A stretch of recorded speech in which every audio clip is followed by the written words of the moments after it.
Myself Khushi Banerjee. The subject name is Electronic Devices and the subject code is EC301.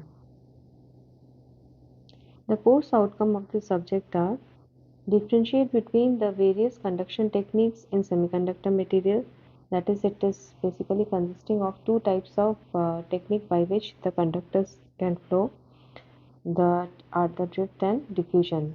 Then analyze characteristics of semiconductor diodes and solve various problems. That is, diode is a two-terminal p-n junction device. Using that, how we can solve various types of problem and various characteristics of the p-n junction diode. Next course outcome, it is the analysis of bipolar junction transistor. It is a three-terminal device. How we can make the characteristics input output, that is current voltage versus voltage characteristics. Then analyze characteristics of MOS transistor and solve the various types of problems. Then we can course outcome is differentiate between the different optoelectronic devices, that is what is solar cell, what is p-n junction, LED, then photodiode, PIN photodiode. So how the working of these various types of optoelectronic devices, we will understand that. So for that, first we need to understand what an atom is. Matter is anything that takes up space and has mass. All the matter is made up of atoms. Atoms are the basic building block of matter, we all know that. An atom are the smallest particle of any chemical element that exhibits all the chemical properties of that element. Now, according to Bohr's atomic model, an atom center part, it consists of the nucleus, while the electrons revolve around the nucleus in various energy level or various orbit. The nucleus, it consists of the positively charged particle, that is the protons, and the neutral particles, which are known as the neutron, while the electrons which revolve around the nucleus, they are the negatively charged particle known as the electrons. Now, according to Bohr's model, as we move away from the nucleus, the energy of the electron increases. That is, the electron which is present in N3 will have more energy than the electron which is present in N1.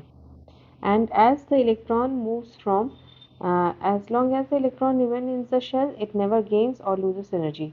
But when it jumps from one orbit to another orbit, it gains energy or it loses energy.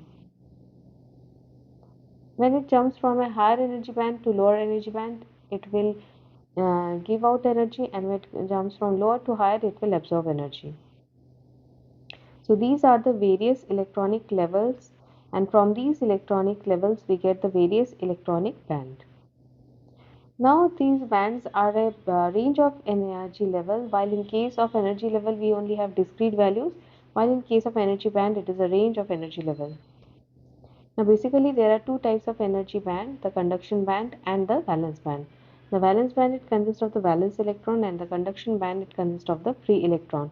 While the gap between the valence band and conduction band, it is known as the forbidden energy gap.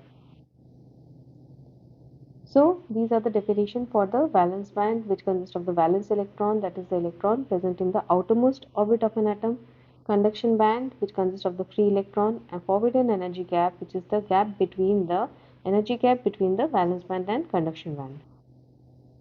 Now, based on the categories of the conducting property of the material are basically classified into three types: the conductors, the insulators, and the semiconductors.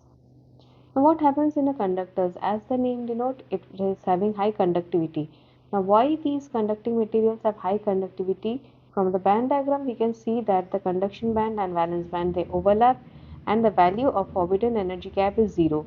So the electrons which are present in valence band can easily move to conduction band and increase the conductivity of the material.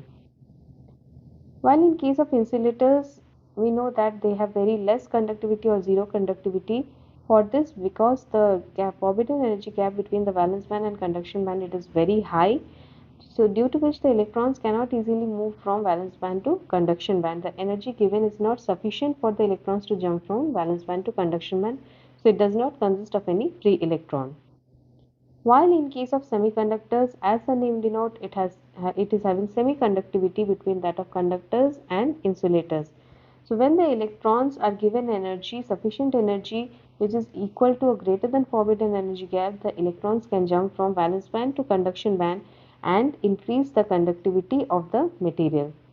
So by giving external energy, the conductivity of the semiconducting material can be increased. So, thank you everyone.